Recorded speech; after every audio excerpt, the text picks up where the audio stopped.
Drama की starting हमारी female lead शू के साथ होती है, जो कि अपनी बेस्ट फ्रेंड के साथ बैठकर बातें कर रही होती है और वो इसे कह रही है कि मुझे तुम्हारे लिए कितना बुरा लग रहा है कि तुम्हारा हस्बैंड इतना अमीर और इतना हैंडसम है तो क्या हुआ है, तो वो म्यूट ना। शू भी इस बारे में सोचने लगती है कि हाँ मैं कितनी अनलकी हूँ कि मेरी शादी ऐसे मैन के साथ हो गई। शू अपने हस्बैंड फैंग से बहुत ही ज़्यादा नफरत करती है और फिर वो अपने हस्बैंड को फ्रेम करने के लिए किसी को मार देती है।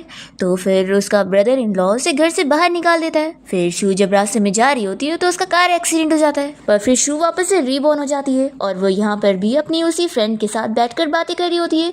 तभी उसे सब पता लग जाता है कि वो एक नॉवेल के अंदर है और बुरी वाली फीमेल कैरेक्टर है जो कि अपने हस्बैंड से नफरत करती है क्योंकि वो म्यूट है और वो किसी को भी पसंद नहीं करती और सारे बुरे बुरे काम करती है। पर फिर आखिर में उसकी मौत एक कार एक्सीडेंट में हो जाती है, वो भी बहुत बुरी तरीके से।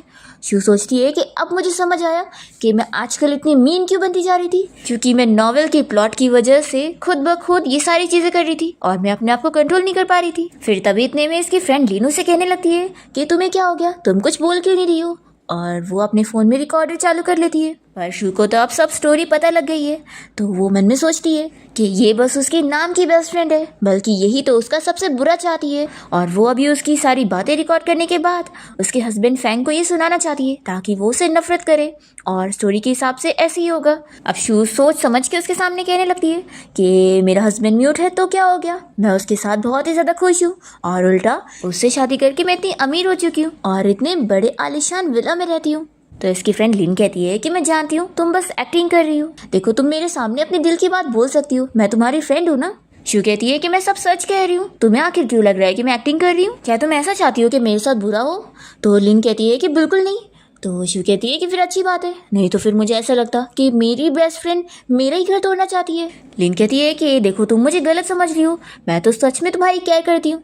शू कहती है कि चलो अब हम लोग कभी और बात करेंगे, मैं अब अपने घर जा रही हूँ, मेरा हस्बैंड फैंग मेरा इंतजार कर रहा होगा। ऐसा बोलकर वो तुरंत चली जाती है और फिर जैसे वो रेस्टोरेंट से बाहर जाती है तो ड्राइवर कार के साथ उसका इंतजार कर रहा होता है, पर शू कार में नहीं बैठती बल्कि उल्टा वो अपनी स्कूटी से जाने लगती है। तो ये देखते हुए लिन सोचती है कि गरीब लोग कितने भी अमीर क्यों ना हो जाए, उनकी गरीब हरकतें कभी नहीं जाएगी और एजुकेशन के लेवल में भी ये मुझसे काफ़ी कम है, ये मेरा मुकाबला कर ही नहीं सकती। अगर इसकी शादी अमीर फैमिली में हो सकती है तो मेरी क्यों नहीं, देखना मैं कैसे नेक्स्ट टाइम इसकी असलियत रिवील करूंगी। फिर हम हमारे मेन लीड फैंग को देखते हैं जो यहाँ घर पर होता है।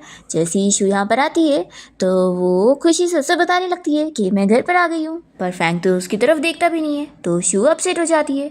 तभी फैंग सोचने लगता है कि हमारी शादी वैसे भी ग्रैंडपा की वजह से हुई है और हमारे बीच में तो कोई फीलिंग्स ही नहीं है और हम दोनों बस एक स्ट्रेंजर हैं जो एक छत के नीचे रह रहे हैं, तो हम दोनों को एक दूसरे की लाइफ में इंटरफेयर नहीं करना चाहिए। फिर शू एक नोट पर डिनर के लिए लिखती है और सोचती है कि पता नहीं वो मानेगा भी कि नहीं। वैसे जितना मुझे याद है हमने अब तक 2 बार ही डिनर करे हैं, पहला जब हम लोग पहली बार मिले थे और दूसरा उसके ग्रैंडपा के घर पे। उसके अलावा तो हमने कभी साथ बैठकर बातें भी नहीं करे। लेकिन अगर अब मैं नहीं चाहती हूँ कि मेरी वापस से वही ट्रेजिक एंडिंग हो और मैं इतनी बुरी मौत मरूँ, तो मुझे फैंग के साथ अपना रिलेशन अच्छा करना होगा। फिर वो जाके नॉक करती है और उसे देखते हुए स्माइल करते हुए फिर वो नोट दिखाती है जिस पे लिखा होता है कि साथ में डिनर करे, तो फैंग उसे हाँ लिख कर देता है। शू तो बहुत ज़्यादा खुश हो जाती है कि अब मैं सब कुछ ठीक करूँगी। वो उसे कहती है कि ठीक है, मैं आंटी को बोलती हूँ कि वो जल्दी से डिनर सर्व करे, फिर हम लोग खाते हैं। फिर फैंग तो शू के बिहेवियर से सोच में पड़ जाता है कि आज इसे क्या हो गया, ये इतना डिफरेंट बिहेव कैसे कर रही है। फिर डिनर के बाद जब ये दोनों रूम में आते हैं तो शू फैंग से कहती है कि चलो हम लोग बैठकर बातें करते हैं, तो वो फिर से शॉक हो जाता है कि ये काफ़ी बदल चुकी है। फिर वो अपनी डायरी लेकर बैठ जाता है और लिखता है कि बोलो।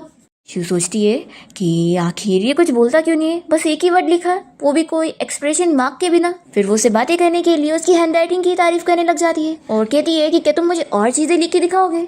तो फिर फैंग उसे और चीज़ लिख कर दिखाता है। फिर शू कहती है कि चलो लास्ट क्वेश्चन, देखो मैं इतनी ज़्यादा बातें करती हूँ और चुप ही नहीं होती हूँ, तो कहीं तुम मुझे अनोइंग तो नहीं समझोगे ना। तो वो कहता है कि नहीं तुम ठीक हो। तो फिर ये पढ़कर तो ये बहुत ज़्यादा खुश हो जाती है और सोचती है कि यानी ये मुझसे नफरत नहीं करता है, यानी अभी भी मेरे पास चांस है हमारे रिलेशन को अच्छा करके सब कुछ ठीक करने का। अब मैं इस नॉवेल के हिसाब से बिल्कुल नहीं चलूँगी। फिर नेक्स्ट मॉर्निंग जैसी शू की नींद खुलती है तो वो शॉक हो जाती है कि वो इतनी लेट हो गई। फिर यहाँ पर फैंग अपने रूम से बाहर निकलता है और शू सोचने लगती है कि मैं रोज की तरह फिर से लेट उठी हूँ, मुझे उसके लिए कुछ अच्छा सा लंच बनाना था। बाहर फैंग ये सुनकर स्माइल करता है और यहाँ से चला जाता है। फिर हम देखते हैं कि शू अपने ऑफिस गई होती है और तभी इतने में उसे उसकी फ्रेंड लिन का मैसेज आता है। वो शू को मैसेज करके पूछती है कि आज हम लोग बाहर बारबेक्यू लंच करने चले। इसका मैसेज देखकर शू सोचती है कि ये अभी भी मुझे अपने जाल में फंसाना चाहती है और मेरे और फैंग के रिलेशन को खराब करना चाहती है। मैं इसे मौका ही नहीं दूंगी। वो उसे मैसेज कर देती है कि मेरे पास टाइम नहीं है और तुरंत ही उसका नंबर भी डिलीट करती है ताकि वो उसकी लाइफ से दूर हो जाए। और फिर सोचती है कि वैसे मुझे सच में अब बारबेक्यू खाने का मन कर रहा है। फिर वो फैंग को मैसेज करने लग जाती है और उसे पूछती है कि क्या आज वो ऑफिस के बाद उसके साथ बारबेक्यू डिनर करने चलेगा।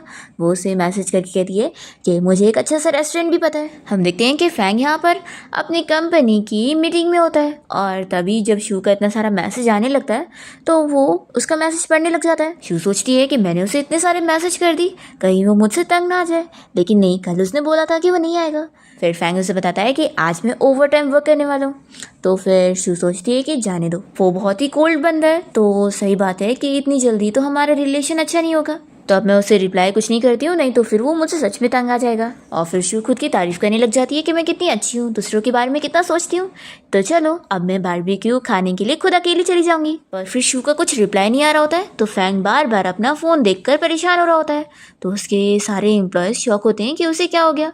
फिर वो अपने असिस्टेंट को इशारा करता है तो असिस्टेंट तुरंत ही मीटिंग क्लोज करने के लिए बोलकर सभी एम्प्लॉयज़ को जाने बोलता है। फिर हम देखते हैं कि शू रेस्टोरेंट में अकेले बारबेक्यू खाने गई होती है, पर तभी उसकी कजिन रेन अपने बॉयफ्रेंड के साथ वहाँ पहुँच जाती है और शू को देखकर कहती है कि तुम अकेले बारबेक्यू खा रही हो, चलो हम लोग भी तुम्हें ज्वाइन करते हैं। और वो लोग यहाँ बैठ जाते हैं। शू सोचती है कि उसकी कजिन बहुत ज़्यादा मीन पर्सन है, इसलिए उसे उसके सामने अपना मुंह बंद ही रखना चाहिए, उसे ज़्यादा बातें नहीं करनी चाहिए। फिर वो चुपचाप से खाने पे ध्यान दे रही होती है तो उसकी कजिन कहने लगती है कि तुम कितनी बेचारी हो ना, मेरे पास देखो कितना अमीर बॉयफ्रेंड है जो कि यहाँ मुझे खाना सर्व भी करके दे रहा है, तुम्हारे पास तो कोई है ही नहीं। तभी इतने में फैंग यहाँ पहुँच जाता है तो शू उसे देखकर खुश होती है और कहने लगती है कि तुम यहाँ पर कैसे आए, तुम तो ओवर टाइम वर्क करने वाले थे ना। तो फिर वो उसे लिख कर देता है कि मैं बस यहीं से गुजर रहा था। शू कहती है कि फिर अच्छी बात है ना, तुम यहाँ पर मेरे साथ डिनर करो। तभी शू की कजिन रैन का बॉयफ्रेंड कहने लगता है कि ये कुछ बोल क्यों नहीं रहा है, क्या ये म्यूट है। फिर शू की कजिन रैन भी उसका मजाक उड़ाने लगती है और कहती है कि तुम्हें क्या एक म्यूट लड़का ही मिला था अपना बॉयफ्रेंड बनाने के लिए। अब मैं समझी कि तुम कभी अपने बॉयफ्रेंड को घर क्यों नहीं लाई, क्योंकि वो एक डिसेबल्ड है। फिर शू को बहुत गुस्सा आ जाती है और वो जल्दी से फैंग का फेस पकड़कर अपनी कजिन को दिखाने लगती है और कहती है कि इसे अच्छे से देखो, ये म्यूट है तो क्या हुआ, कितना ज़्यादा हैंडसम है, इसके साथ रहकर तो मैं कितनी ज़्यादा खुश हूँ, और तुम्हारा वाला देखो, उसे देख कर ही मुझे तो वॉमिटिंग हो रही है। फिर ये सुनकर शू की कजिन उसे चिल्लाने लगती है और उसका बॉयफ्रेंड भी कहता है कि तुम ये क्या कह रही हो। तो शू कहती है कि इतनी भी ज़्यादा एक्साइटेड मत हो, कहीं तुम्हारे बाल ना गिर जाए। तो फिर वो डर जाता है और अपने सर पे हाथ लगाता है तो इतने में उस सच में उसका विग निकल जाता है। ये देखकर शू हंसने लग जाती है और यहाँ पर बैठे सभी लोग भी देखकर हंस रहे होते हैं। तो रैन जल्दी से अपने बॉयफ्रेंड को उसका विग पहनाती है और कहती है कि तुम गुस्सा मत हो। और फिर इस कजिन का बॉयफ्रेंड यहाँ मैनेजर को बुलाकर शू और फैंग दोनों को यहाँ से निकालने का बोल रहा होता है, पर मैनेजर तो इन दोनों को यहाँ से निकलने के लिए बोलता है और बताता है कि फैंग तो यहाँ का VIP है, तो उसे तो वो लोग निकालने का सपने में भी नहीं सोच सकते। कजिन ये सुनकर शॉक हो जाती है और अपने बॉयफ्रेंड के साथ यहाँ से चली जाती है और शू को फिर बहुत ज्यादा ही हंसी आती है। और फिर जब वो अचानक से फैंग को देखती है तो वो सोचती है कि सच में ये तो कितना ज्यादा हैंडसम है। फिर वो उसे बैठने के लिए बोलती है और उसे सारा खाना सर्व करने लगती है, पर फैंग को तो यहाँ का खाना खाने के लिए अनहाइजीनिक फील हो रहा होता है, पर जैसे ही वो खाना टेस्ट करता है तो उसे बहुत ही अच्छा लगता है। और फिर दोनों अच्छे से डिनर करने के बाद यहाँ से बाहर आ जाते हैं और तभी बाहर असिस्टेंट इंतजार कर रहा होता है फैंग को पिक करने के लिए, और वो उसे और शू को साथ देखकर शॉक होता है और सोचता है कि बॉस यहाँ पर अपनी वाइफ के साथ डिनर करने के लिए आए थे, ये तो हिस्ट्री में पहली बार हो रहा है। और फिर शू तो यहाँ फैंग के साथ बहुत सारी बातें कर ही जा रही होती है और इसे कहने लगती है कि मुझे एक और अच्छा बारबेक्यू रेस्टोरेंट पता है, नेक्स्ट टाइम हम लोग वहाँ पर चलेंगे। और फिर वो अपने बैग में से नारियल निकालती है और इसे कहती है कि चलो अब अपना खाना थोड़ा सा डाइजेस्ट कर लेती है, और फिर वो दोनों के लिए स्ट्रॉ डालती है। तो फैंग ये देखकर काफी शौक होता है और सोचता है कि शायद अब वो मुझसे नफरत नहीं करती है, और फिर दोनों साथ में यहाँ इस ड्रिंक को एंजॉय करते हैं। फिर घर आने के बाद शू सोचती है कि आज तो मैंने बहुत ही अच्छे से खाई हूँ, तो फिर वो अपना वेट मेजर करने लग जाती है। तभी इतने में पीछे फैंग आ जाता है तो उसे देखकर वो शॉक होती है और उसकी आंखें बंद करने लग जाती है। तो वो उसे उठा के दूर करता है। शू कहती है कि तुमने कुछ भी नहीं देखा ना, देखो लड़कियों का जो वेट होता है ना वो सीक्रेट होता है। ऐसा बोलकर वो जल्दी से जाके बेड पे लेट जाती है। फिर शू सोने के बाद रात में फैंग के ऊपर कभी हाथ रख रही होती है, कभी पैर रख रही होती है, तो वो बेचारा फिर सो नहीं पाता है। तो फिर वो उसके वीचैट के सारे पोस्ट देखने लगता है और देखता है कि वो कितने सारे खाने की पोस्ट करी हुई है और कितनी सारी बातें करती है। तो फिर वो खुश तो होता है, लेकिन सोचता है कि वो काफ़ी डिफरेंट है मुझसे। फिर वो अपने आप को समझाने लगता है कि हम दोनों अलग अलग दुनिया से बिलोंग करते हैं और हमारे बीच में फीलिंग्स नहीं है, तो हम लोग को एक दूसरे से दूर ही रहना चाहिए। फिर नेक्स्ट मॉर्निंग जैसे शू की नींद खुलती है तो वो तो फैंग के बारे में सपना देखकर उठती है और खुश हो रही होती है। परफ्यूम देखती है कि फैंग यहाँ पर है ही नहीं, तो वो सोचती है कि क्या मैं आज भी लेट उठी हूँ। फिर वो टाइम देखती है और सोचती है कि वो तो 8 बजे ऑफिस जाता है ना, तो आज इतनी जल्दी क्यों चला गया, क्या वो मुझे जानबूझ के अवॉइड कर रहा है। फिर दूसरी तरफ हम देखते हैं कि फैंग यहाँ पर अपने ऑफिस में होता है और तभी वो यहाँ पर शू के सारे पोस्ट चेक कर रहा होता है। उसने अभी फ़िलहाल एक पोस्ट करी होती है जिसमें उसने अपने फेवरेट एनीमे आकाश वीची का फोटो पोस्ट करी होती है। तो फैंग उसके पोस्ट को लाइक कर देता है। फिर शू ये देखकर खुश हो जाती है और सोचती है कि वही तो, आखिर वो मुझे अवॉइड क्यों करेगा, उससे तो मेरा पोस्ट भी लाइक करा है। फिर ये उसे मैसेज करके पूछने लगती है कि आज भी क्या हम लोग साथ में डिनर करें। फिर इतने में इसकी फ्रेंड यहाँ पर आई होती है और वो उसे कुछ तो बताने लगती है। तो शू को उसकी बातें सुनकर याद आता है कि आज 8 तारीख है और आज ही के दिन तो मेरे पेरेंट्स के घर पे मेरे कुछ रिलेटिव्स आने वाले हैं और उस कज़िन की फैमिली भी आने वाली है। मुझे याद है स्टोरी के हिसाब से मेरे डैड उन लोगों को इस बारे में बता देने वाले कि मेरा हस्बैंड कोई और नहीं मिस्टर फैंग है, जो कि इतना अमीर है। जब इस बारे में उन लोगों को पता लगेगा तो वो लोग काफ़ी फिर मेरा फ़ायदा उठाएंगे और मैं भी उन लोगों को काफ़ी बिलियंस की प्रॉपर्टी वगैरह दे दूंगी और ये सब स्टोरी के हिसाब से होगा, लेकिन इस बार ऐसा नहीं हो सकता। फिर वो तुरंत ही फैंग को मैसेज कर देती है कि आज हम लोग डिनर नहीं कर सकते, आज मुझे ज़रूरी काम से अपने पेरेंट्स के घर पे जाना है। और फिर ये मैसेज करने के बाद शू सीधा अपने मॉम डैड के घर पे जाने के लिए यहाँ से निकलती है। और दूसरी तरफ हम देखते हैं कि शू के मॉम डैड के घर पे उसके कजिन और उसके मॉम डैड आए होते हैं और वो लोग यहाँ पर कह रहे होते हैं कि शू को भी घर पे बुला लो। फिर शू के डैड उसे कॉल करने वाले होते हैं, इतने में शू खुद ही घर पहुँच जाती है। तभी यहाँ पर उसके अंकल कहने लगते हैं कि तुमने शादी भी कर ली और हमें अपने हस्बैंड से मिलवाई भी नहीं, ऐसे कैसे तुम कर सकती हो, तुमसे अच्छी तो देखो तुम्हारी कजिन है जिसने तुरंत ही अपना बॉयफ्रेंड ढूंढने के बाद हमें उससे मिलवाई थी। और फिर यहाँ पर कजिन की मॉम और डैड दोनों यहाँ पर उसके बॉयफ्रेंड के बारे में शो ऑफ करने लगते हैं कि वो कितना ज़्यादा अमीर है और उन लोगों को कितनी सारी चीज़ें दिलाता है। और फिर अंकल कहने लगते हैं कि तुम्हारा हस्बैंड तो इतना अमीर नहीं होगा ना और एक गरीब होगा। फिर शू की कजिन उसका मजाक उड़ाने लग जाती है कि उस दिन जो म्यूट तुमसे मिलने आया था वो ज़रूर तुम्हारा हस्बैंड होगा ना, सच में वो तो एक डिसेबल था, उसके पास क्या ही होगा। तो फिर ये सुनते के साथ ही शू के डैड बताने जा रहे होते हैं कि वो कितना ज़्यादा अमीर है और ये लोग उसके बारे में कुछ भी ना बोले। तभी शू जल्दी से अपने डैड को रोक देती है और उन्हें फैंग के आइडेंटिटी के बारे में बिल्कुल बताने नहीं देती है। तभी इतने में टीवी में फैंग के बारे में न्यूज़ चलने लगती है और फिर जैसे ही फैंग दिखने वाला होता है तो शू जल्दी से टीवी के सामने आकर खड़ी हो जाती है ताकि उसकी कजिन देखकर पहचान न ले। तभी हम फैंग को देखते हैं जो कि शू के घर के बाहर पहुंच जाता है और वो यहाँ पर बहुत सारे गिफ्ट भी लेकर आया होता है। तभी जैसे ही फिर वो डोर पे नॉक करता है तो शू जाके दरवाज़ा खोलती है और उसे देखकर तुरंत ही दरवाज़ा बंद कर लेती है। तो फिर फैंग तो बहुत ही शॉक हो जाता है और अपने असिस्टेंट को देखता है कि ये क्या हो गया। फिर शू को वापस से दरवाज़ा खोलना ही पड़ता है और फैंग तुरंत ही ये सारे गिफ्ट लेकर घर में आ जाता है। फिर शू जल्दी से फैंग को लेकर बैठाती है। तभी उसकी आंटी कहने लगती है कि ज़रूर तुम्हारे हस्बैंड को पता लग गया होगा कि हम लोग यहाँ पर आए हुए, तो इसलिए ये सारे गिफ्ट लेकर आया होगा शो ऑफ करने के लिए। अरे देखो हम लोग फैमिली है ना, फैमिली के सामने शो ऑफ करने की ज़रूरत नहीं है। तभी अंकल कहने लग जाते हैं कि अभी टीवी में जिस मिस्टर फैंग के बारे में न्यूज़ चल रही थी वो बिल्कुल तुम्हारी तरह दिख रहा था ना। तो कजिन कहती है कि डैड आप ही क्या कह रहे हैं, ऐसा बिल्कुल नहीं हो सकता है, ये डिसेबल आखिर वो मिस्टर फैंग थोड़ी ना होगा। फिर आंटी भी कहने लगती है कि हाँ आखिर इन लोगों का सन इन लॉ हमारे वाले से थोड़ी ना अच्छा होगा, हमारा वाला ज़्यादा अमीर है और इस म्यूट के पास होगा ही क्या। फैंग को ये सुनकर गुस्सा आ रहा होता है और फिर जैसे वो शू की तरफ देखता है तो वो उसे शांत कराती है और कहती है कि हाँ आप लोग की फैमिली में ही सारा अच्छा लग चल रहा है और मैं तो चाहती हूँ कि आप लोगों के घर में तो पैसों की बारिश भी होने लग जाए, आप लोग इतने पैसों के लालची जो हो। तो फिर शू की आंटी और कजिन इस बात पर बहुत ही गुस्सा हो जाते हैं। तो यहाँ पर शू की मॉम आ जाती है और इन लोगों से कहने लगती है कि अब बस बहुत हो गया और वो इन लोगों को अपने घर से बाहर निकाल देती है। फिर शू के डैड जल्दी से फैंग से सॉरी कहने लगते हैं जो अभी उसके अंकल आंटी यहाँ पर उसका मजाक जो उड़ा रहे थे। तो फैंग जल्दी से अपने बुक में लिख कर देता है कि कोई बात नहीं। फिर शू के मॉम डैड इन लोगों के लिए कुकिंग करने किचन में चले जाते हैं और फिर फैंग यहाँ शू की तरफ देखकर उसे एक्सप्लेन करने के लिए कह रहा होता है। तो फिर वो सब बताती है कि मैंने जानबूझ के उन लोगों को तुम्हारी आइडेंटिटी के बारे में नहीं बताई। अगर उन लोगों को पता लग जाता कि तुम इतने अमीर हो और तुम ही वो मिस्टर फैंग हो जिसके बारे में न्यूज़ चल रही थी, तो फिर वो लोग तुम्हारा कितना फ़ायदा उठाते और तुमसे कितनी सारी चीज़ें डिमांड करने लगते और तुम्हारे पीछे ही पड़ जाते, तुम्हें परेशान करते। फिर ये सुनने के बाद फैंग सोचता है कि यानी ये मेरी फिक्र कर रही थी, और फिर वो तो खुश हो जाता है।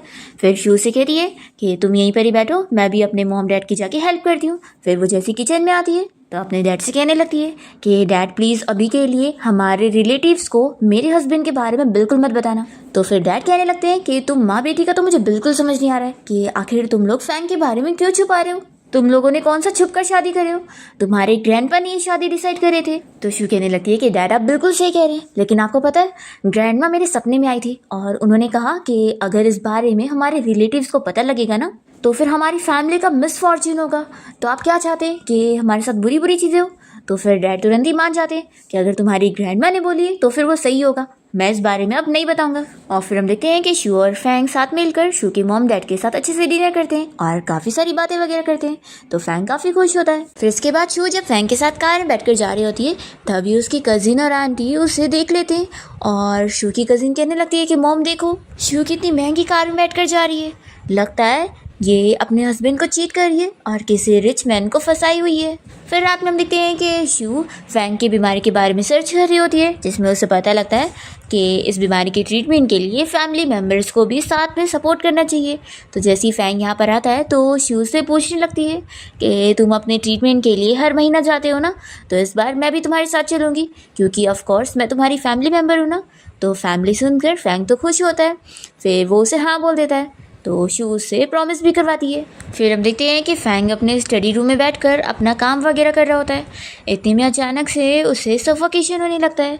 तभी यहाँ पर शू पहुँच जाती है और उसे बताती है कि मैंने तुम्हारी बीमारी के बारे में कुछ रिसर्च वगैरह करी हूँ कि और भी पेशेंट्स ठीक हुए, तो तुम अगर फ्री होंगे ना तो ये पढ़ लेना। फिर शू यहाँ से चली जाती है और फैंग को फील होता है कि उसकी वजह से अब मुझे अच्छा फील हो रहा है। फिर वो उसे थैंक यू मैसेज कर देता है। तो शू भी खुश हो जाती है कि वो कोल्ड बंदा पहली बार मुझे थैंक यू बोल रहा है। फिर शू तो खुश हो जाती है कि अब मेरी मेहनत रंग ला रही है।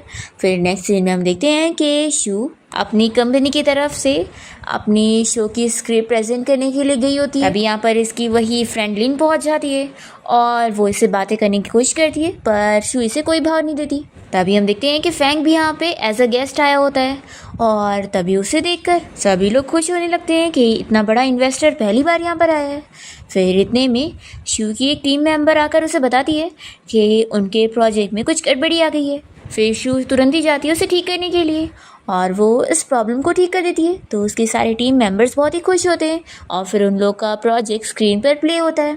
शू जब यहाँ बाहर निकलती है तो फैंग अपनी कार लेकर पहुँचा होता है, तो वो कार में बैठ जाती है। तभी हम देखते हैं कि शू के कुछ कलीग उसे इस कार में बैठते हुए देख लेते हैं और सोचते हैं कि वो तो मैरिड है ना, लगता है उसने किसी रिच मैन को भी फंसाई हुई है। तभी यहाँ शू फैंग से पूछने लगती है कि तुम क्या यहाँ मेरा वेट कर रहे थे। तो वो इसे लिख कर देता है कि नहीं, मैं बस यहीं से गुजर रहा था तो सोचा कि तुम्हें भी ले लूँ। तो फिर ये कहती है कि फिर तो मैं कितनी लकी हूँ ना, मुझे फ्री में राइड मिल गई। फिर शू की कलीग उसे कॉल करके इस बारे में बताती है कि उन लोग के प्रोजेक्ट में किसी रिच इन्वेस्टर ने इन्वेस्टमेंट कर दिया है, वो भी पूरे 80 मिलियन की।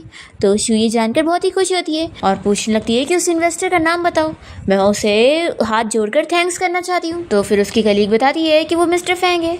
तो फैंग तुरंत ही उसे लिख कर दे देता है कि यहाँ कार में ये सारी हरकतें करने की ज़रूरत नहीं है। तो फिर शू मानती नहीं है और उसकी बहुत तारीफ़ें करती है। फिर नेक्स्ट डे हम देखते हैं कि शू जब अपने कंपनी में होती है तभी उसे फैंग के छोटे भाई हान की कॉल आई होती है और वो उसे बताता है कि मैं कंपनी के बाहर सिस्टर इन लॉ आपसे मिलने आया हूँ। तो फिर शू बाहर आती है और वो उसे बताता है कि आपकी वॉच मेरे पास ही रह गई है। तभी इतने में हम देखते हैं कि शू की कजिन रैन इन लोग को कार में बैठकर देख रही होती है और उसे लगता है कि ये फिर से किसी और मैन को भी ढूंढी हुई है। ये सोच लेती है कि मैं इसकी रेपुटेशन ख़राब करके रहूँगी। और फिर नेक्स्ट सीन में हम देखते हैं कि ये कजिन अपनी मॉम को इस बारे में बताती है कि मॉम गुड न्यूज़ है, मैंने शू की कंपनी में कंप्लेन कर दी थी और अब वो आज फायर हो चुकी है। फिर ये सुनने के बाद इसकी मॉम तो खुश हो जाती है और कहती है कि चलो शू की मॉम से मिलने चलते हैं और उन्हें ये बैड न्यूज़ सुनाकर एंजॉय करते हैं। फिर दूसरी तरफ हम देखते हैं कि फैंग यहाँ अपनी कंपनी में होता है और शू से मैसेज कर रही होती है, तो ये खुश होने लगता है। इतने में इसका असिस्टेंट यहाँ पर आता है और उसे इस बारे में बताता है कि बॉस ने आपकी वाइफ की कंपनी गया हुआ था किसी काम से, और वहाँ पर मैंने उनके बारे में रूमर सुना।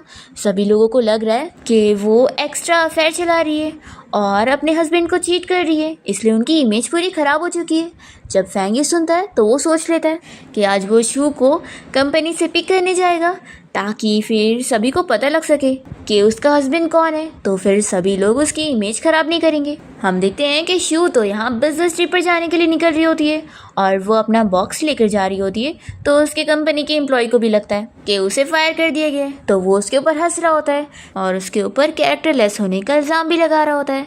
तो फिर शू की फ्रेंड उसे चिल्लाने लगती है कि वो क्या कुछ भी कह रहा है।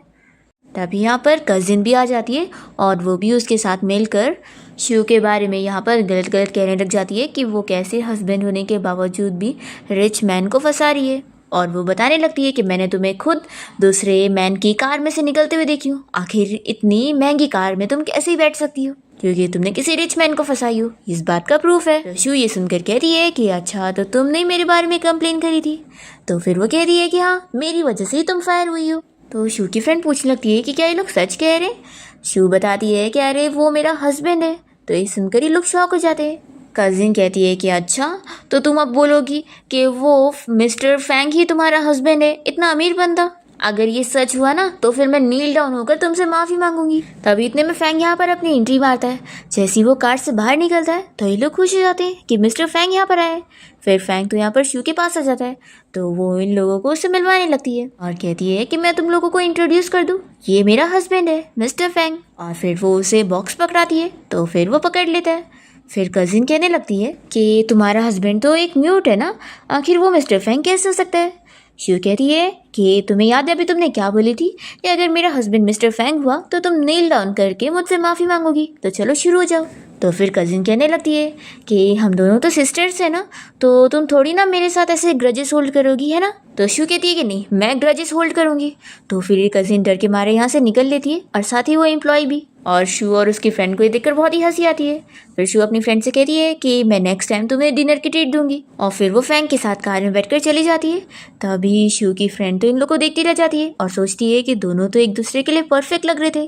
फिर शू जब यहाँ फैंग के साथ कार से जा रही होती है तो वो उसे पूछने लगती है कि तुम अचानक से यहाँ मुझे पिक करने कैसे आ गए। तो फैंग उसे मैसेज देखने के लिए इशारा करता है।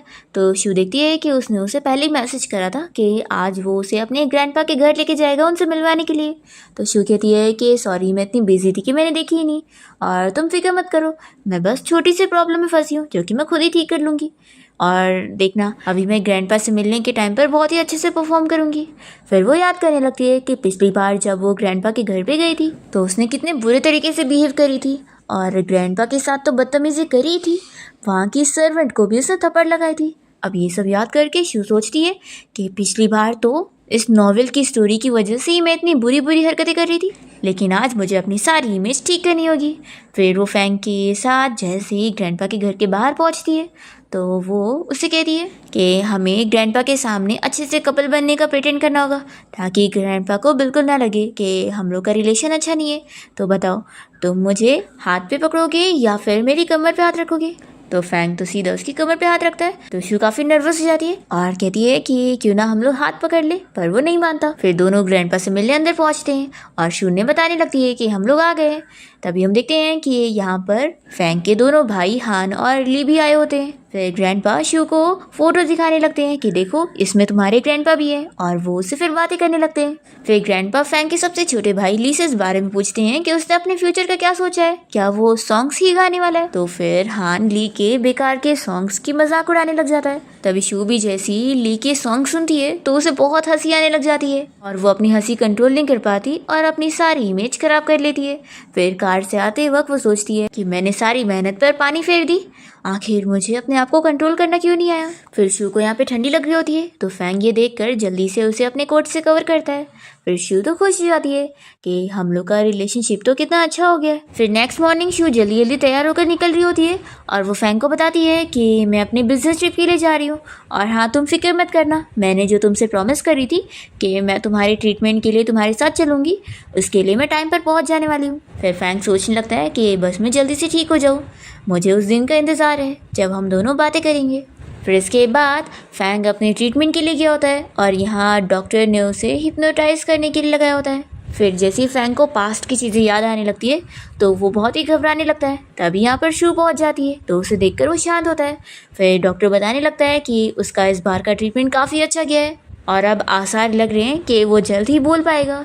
तो फिर शू ये सुनकर बहुत ही खुश होती है। फिर डॉक्टर उसे फैंग के बारे में और बता रहा होता है कि क्योंकि अब वो धीरे धीरे कभी कभी बोल पाएगा तो उसे ध्यान देना होगा कि ये कैसे होगा ताकि वो फिर जल्दी ठीक हो पाए। फिर रात में हम देखते हैं कि शू ने यहाँ पर फैंग के लिए टॉनिक सूप बनाई होती है ताकि फिर वो जल्दी से ठीक हो। फिर फैंग जैसे ये पी लेता है तो शू तो तुरंत ही सो जाती है। पर फिर फैंग सोचने लगता है कि हमेशा ही जब भी वो ट्रीटमेंट के लिए जाता है तो उसके बाद उसे नींद नहीं आती है, तो आज भी नहीं आएगी।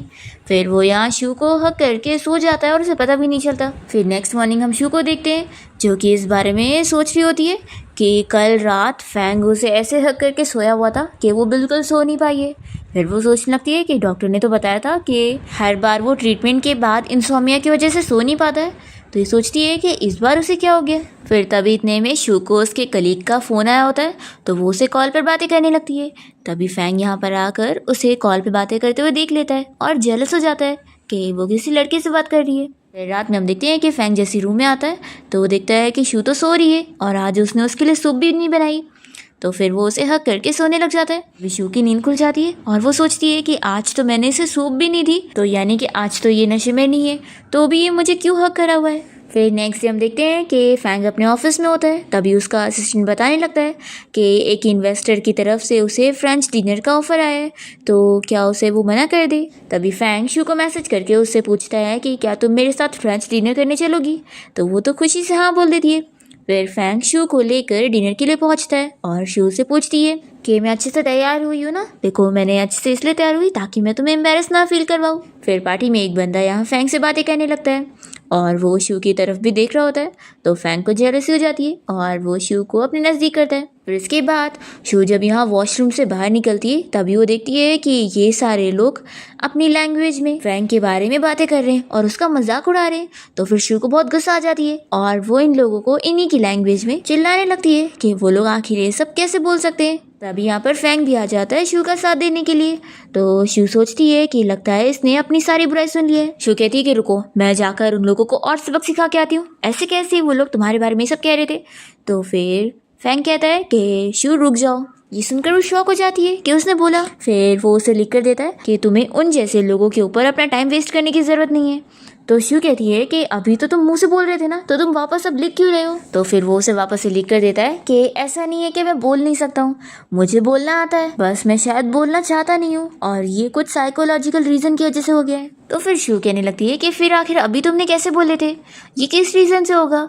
तो फैंग मन में सोचता है कि वो उसकी साइड लेने जा रही थी, तो इस वजह से वो तुरंत ही अपने सबकॉन्शियस रिएक्शन की वजह से बोल पाया था। फिर शू सोचने लगती है कि लोग इसकी बुराई कर रहे थे, तो क्या इस वजह से इसका मूड स्विंग हो गया, इसलिए ये बोल पाया।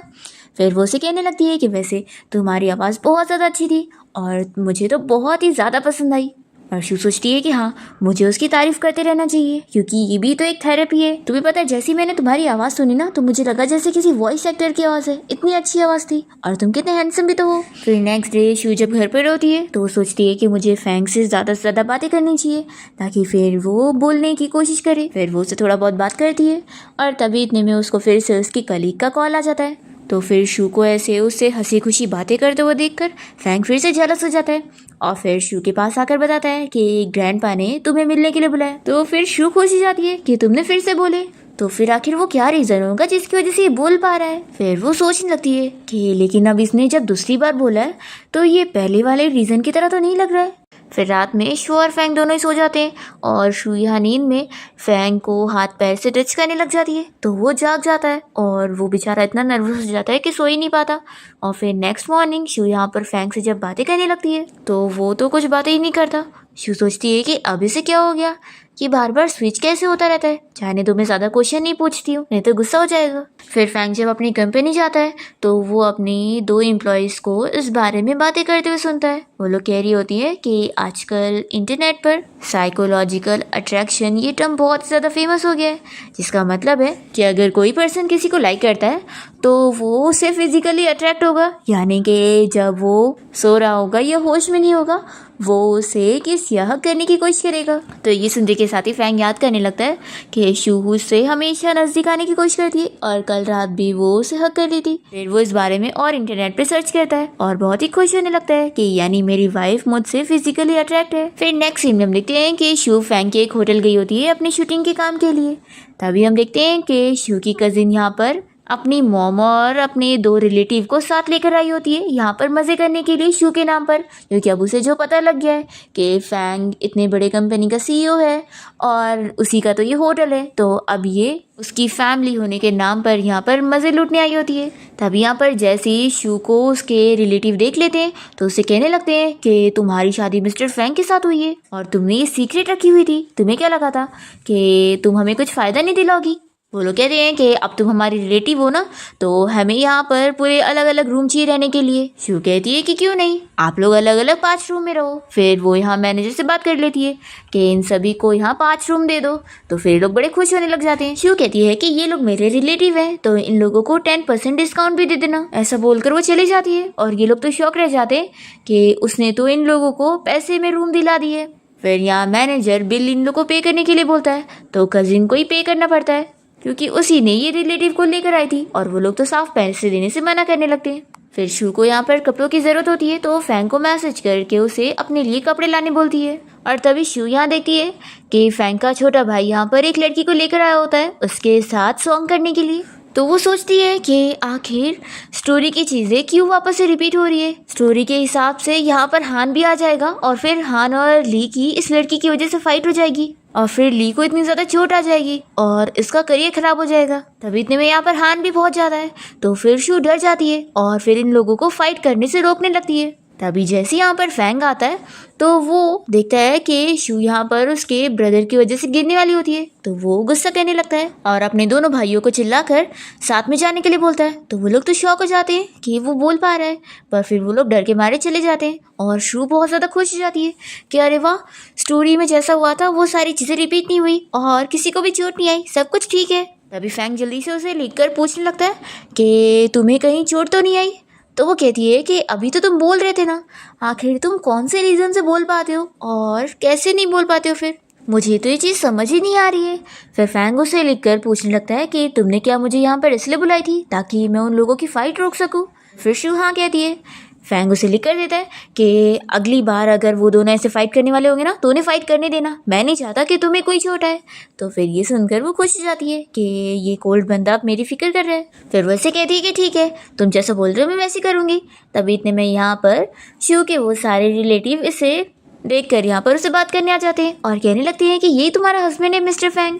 फिर वो लोग उससे बात करके खुश हो रहे होते हैं और कहने लगते हैं कि आखिरकार वो लोग शू के रिलेटिव हैं तो उन लोगों को यहाँ पर अच्छी पोस्ट पर जॉब मिलनी चाहिए।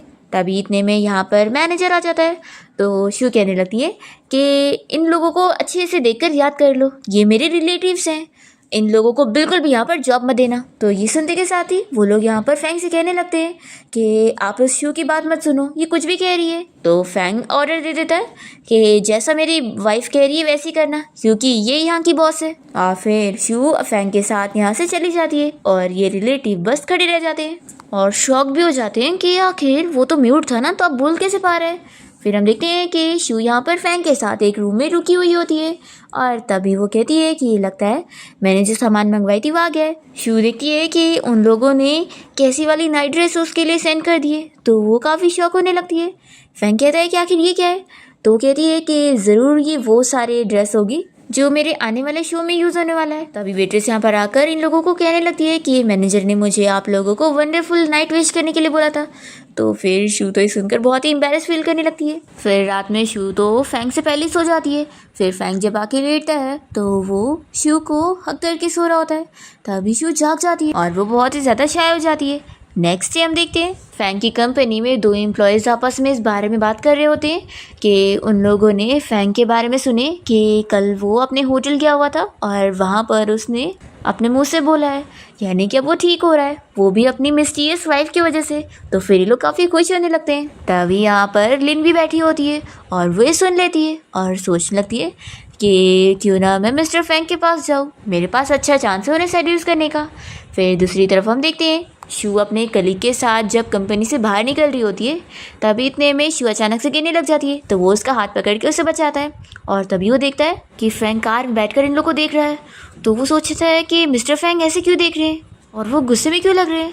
फिर वो सोचता है कहीं ऐसा तो नहीं कि मैंने शू को पकड़ा हुआ हूँ इसलिए ये उनकी वाइफ है, वो जेलस हो रहे होंगे। फिर वो जल्दी से शू का हाथ छोड़ देता है और अंदर भाग जाता है। फिर शू तो समझ ही नहीं पाती है कि वो क्यों भाग गया। फिर इतने में वो फैंग को देखकर खुश हो जाती है और उसके पास आकर पूछने लगती है कि तुम यहाँ पर क्या कर रहे हो।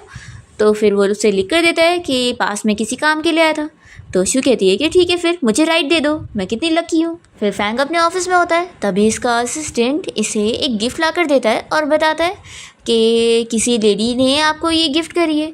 तो फैंग देखता है कि उसमें एक नोट लिखा हुआ है। तो वो सोचता है कि ये शू की तरफ से वो उसे रेस्टोरेंट में मिलने के लिए बुला रही है। तो फिर ये खुश हो जाता है और फिर शू की पसंद की परफ्यूम लगाकर ये रेस्टोरेंट में उसे मिलने पहुंचता है। पर ये नोट तो लिन ने लिखी होती है और वो यहाँ पर आ जाती है और कहने लगती है कि मिस्टर फैंग, मैं आपको ये बात बताने वाली तो नहीं थी, लेकिन सोची कि आपको बता दूँ, आपकी वाइफ शू आपको धोखा दे रही है। फैंग तुरंत ही यहाँ से उठकर जाने लगता है। लिन जल्दी से शू की वो रिकॉर्डिंग चालू कर देती है जिसमें वो कह रही थी कि मेरी शादी मेरे ग्रैंडपा ने ज़बरदस्ती उसे करवा दी, नहीं तो उस म्यूट बंदे से शादी कौन नहीं करता, मैं उससे बहुत नफरत करती हूँ। फैंग जब ये सुनता है तो वो रुक जाता है। फिर लिन उसे बताने लग जाती है कि शू मेरी बेस्ट फ्रेंड है, इसलिए उसके अंदर के राज सिर्फ मैं ही जानती हूँ और मैं आपको बता रही हूँ कि वो आपके पीठ पीछे कितनी बार आपकी बुराई करती रहती है, वो सच में दोगली इंसान है। तो फैंग कहता है कि तुमने चुपके से उसकी बातें रिकॉर्ड कर रही हो और उसके पीठ पीछे ये सब कह रही हो और तुमने उसके नाम से मुझे यहाँ बुलाई हो, तो तुम्हें नहीं लगता कि दोगली तो तुम हो। ऐसा सुनाकर वो यहाँ से जाने लगता है। तो फिर लिन जोर से कहती है कि मैं आपको शू की असलियत दिखाना चाहती थी, पर फैंग तो यहाँ से चला जाता है। तो ये सोचती है कि फैंग ने मेरी बात पर बिलीव नहीं किया तो क्या हो गया, कम से कम वो अब शू पर भी बिलीव नहीं करने वाला। फिर रात में फैंग जब अपने स्टडी रूम में बैठकर काम कर रहा होता है, तभी शू उसके लिए पेस्ट्री लेकर आती है और कहती है कि टेस्ट करो, ये मैंने बनाई हूँ। तो फिर ये सोचने लगता है वो इसी रिकॉर्डिंग के बारे में कि वो कह रही थी कि वो उसे शादी करके खुश नहीं है और बस ग्रैंडपा की वजह से उसने शादी करी है। तो फिर ये सोचता है कि मुझे इसके साथ डिस्टेंस मेंटेन करके रखना चाहिए, ताकि फिर उसे जब कोई लड़का पसंद आएगा तो फिर ये उसके पास चली जाएगी। शू सोचती है कि शायद वो काम में बिजी है इसलिए अभी कुछ कह नहीं रहा है, तो वो चली जाती है। और फिर नेक्स्ट मॉर्निंग शू यहाँ पर फैंग के लिए ब्रेकफास्ट बना रही होती है, तभी वो ये सब देखता है तो खुश हो जाता है। फिर हम देखते हैं कि शू जब अपने कलीग के साथ यहाँ अपने कंपनी में होती है तो वो उसके साथ बाहर लंच करने बैठ जाती है और तभी यहाँ फैंग उसे लंच देने के लिए आ रहा होता है। और जब वो इन दोनों का ऐसे साथ देखता है तो वो जेलस होकर चला जाता है। तो असिस्टेंट की लंच बॉक्स एक एम्प्लॉय को दे देता है कि वो शू तक पहुँचा दे और कह दे कि ये मिस्टर फैंग की तरफ से। फिर जब शू को ये लंच बॉक्स मिल जाता है तो वो सोचती है कि फैंग यहाँ पर क्यों नहीं आया। तो वो समझ जाती है कि कहीं उसने मिसअंडरस्टैंड तो नहीं कर लिया। फिर इसके बाद फैंग तो शू को अवॉइड करने लग जाता है और वो ज़्यादा टाइम अपनी कंपनी में बिताने लगता है और काफ़ी स्मोक भी कर रहा होता है। फिर उसके बाद जब वो घर पहुंचता है तो शू से देखते के साथ ही जल्दी से उसे हग कर लेती है और फिर उसे पूछती है कि आखिर तुम मुझे अवॉइड क्यों कर रहे हो, क्या तुम अब मुझसे नफरत करने लगे हो। देखो इतनी मुश्किलों से तो हमारे बीच की चीज़ इतनी ठीक हुई थी और मैं वापस से शुरू में नहीं पहुँचना चाहती हूँ। तो फिर फैंग उसे कहने लगता है कि अगर तुम किसी को लाइक करती हो तो मुझे बता सकती हो, मैं पीछे हट जाऊंगा। शू कहती है कि मैं जिसे लाइक करती हूँ वो तुम हो और तुम यानी कि सोच रहे थे कि मैं किसी और को लाइक करती हूँ, इसलिए तुम मुझे अवॉइड कर रहे थे और मैं हमेशा से तुम्हें ही लाइक करती थी, यानी कि तुम खुद से जेलस हो रहे हो। फिर नेक्स्ट टाइम देखते हैं कि शू जब अपनी कंपनी में आती है तो वो कल के बारे में याद करने लगती है कि कैसे वो फैंग को सब एक्सप्लेन करने के लिए उसे सीसीटीवी फुटेज भी दिखा रही थी कि वो अपने कलीग के साथ बस नॉर्मल लंच कर रही थी क्योंकि उसी ने उसे इनवाइट कर लिया था। और फिर यही सब याद करके सोचती है कि वैसे वो जेलस होने पर बहुत ही क्यूट लग रहा था। फिर शू को अचानक से यहाँ पर उसके डैड की कॉल आती है और वो उसे बताते हैं कि तुम्हारी मॉम बाथरूम में स्लिप होकर गिर गई है। शू ये सुनते के साथ ही रोने लग जाती है और फिर वो तुरंत ही घर आने के लिए निकल रही होती है। तभी इतने में यहाँ पर फैंग उसे पिक करने आया होता है और वो उसे संभालने लगता है कि रो मत, सब कुछ ठीक हो जाएगा। फिर ये लोग तुरंत घर पहुँचते हैं और फिर शू देखती है कि उसकी मॉम बिल्कुल ठीक है और फिर वो यहाँ पर उसके डैड से कहने लगती है कि तुम आखिर बात को इतना क्यों बढ़ा रहे थे, मैं बिल्कुल ठीक तो हूँ। तो शू जल्दी से अपनी मॉम को पकड़ के रोने लग जाती है और अपने डैड से कहती है कि उन्होंने तो उसे डरा ही दिए थे। फिर ये लोग मॉम डैड के साथ मिलकर साथ में डिनर करते हैं और तभी यहाँ पर फैंग तो शू के डैड के साथ मिलकर काफ़ी ड्रिंक कर लेता है। और फिर जब दोनों साथ में रूम में आते हैं तो फैंग तो काफ़ी ड्रंक हालत में होता है और शू से टच करने लग जाती है। तभी इतने में गलती से दोनों की किस हो जाती है और फिर शू को पता लगता है कि फैंग तो ड्रंक था ही नहीं, वो बस नाटक कर रहा था। फिर वो उसे कहने लगता है कि वाइफ हम लोग लीगल कपल है तो तुम्हें इतना शर्माने की ज़रूरत नहीं है। फिर दोनों साथ नाइट स्पेंड कर लेते हैं। नेक्स्ट मॉर्निंग फिर जब ये लोग शू के मॉम डैड के साथ ब्रेकफास्ट कर रहे होते हैं तभी दोनों ही बहुत ही शाय हो रहे होते हैं और फिर ब्रेकफास्ट थोड़ा थोड़ा करके यहाँ से भाग लेते हैं। फिर फैंग जब अपने ऑफिस में गया होता है तभी इतने में यहाँ पर लिन पहुँच जाती है और उसे फिर से सेड्यूस करने की कोशिश करती है। तो फैंग गुस्से में उसे अपनी कंपनी से फायर कर देता है। तो वो कहती है कि तुम उस शू के लिए मुझे फायर कर रहे हो, तो ये कहता है कि हाँ। फिर इसके बाद फैंग जब घर आता है तो वो शू के लिए गिफ्ट लेकर आया होता है, वो बहुत ही खुश हो जाती है। पर फिर इतने में उसे क्लब में से कॉल आती है और उसे पता लगता है कि हान और ली दोनों ने ही एक लड़की की वजह से क्लब में फाइटिंग कर ली है। तो फिर ये तुरंत ही फैंग के साथ वहाँ पर पहुँचती है और दोनों को ही मार मार के सबक सिखाती है और कहती है कि तुम लोग फाइट करोगे। तो फिर दोनों ही हार मान लेते हैं और शू से माफ़ी मांगते हैं और कहते हैं कि वो लोग दोबारा फाइट नहीं करेंगे। फैंग यहाँ पर शू को देखते ही रह जाता है और फिर उसकी तारीफ करता है। फिर जब दोनों घर आ जाते हैं तभी बारिश की आवाज़ सुनकर फैंग को अपने मॉम डैड की याद आ जाती है और वो रोने लग जाता है और फिर शू को उनके बारे में बताता है कि जब उनकी मौत हुई थी तभी भी ऐसी तेज़ बारिश हो रही थी और तभी से उसे तो ट्रॉमा हो गया था। शू उसे कंफर्ट करने लगती है और फिर फैंग बहुत ज़्यादा खुश हो जाता है कि उसकी वजह से वो आज ठीक हो पाया है। फिर नेक्स्ट सीन में हम देखते हैं कि शू को फैंग की एक्सीडेंट की खबर मिलती है तो वो काफ़ी शॉक हो जाती है और तुरंत ही वहाँ पर पहुँचकर रोने लग जाती है कि कहीं सच में उसे कुछ हो तो नहीं गया, क्योंकि स्टोरी के हिसाब से ऐसे ही होना था। लेकिन उसने सोची थी कि अब उसने सब स्टोरी बदल दी है तो ऐसा नहीं होगा। अभी यहाँ पर फैंग आ जाता है और शू से हक करके रोने लग जाती है कि वो बिल्कुल ठीक है। और फिर फाइनली हम देखते हैं कि शू और फैंग की एक ग्रैंड वेडिंग सेरेमनी होती है कि अब तक उन लोगों ने बस मैरिज सर्टिफिकेट लिए थे पर वेडिंग नहीं करे थे और इसके साथ ही इस ड्रामा की हैप्पी एंडिंग यहाँ पर हो जाती है।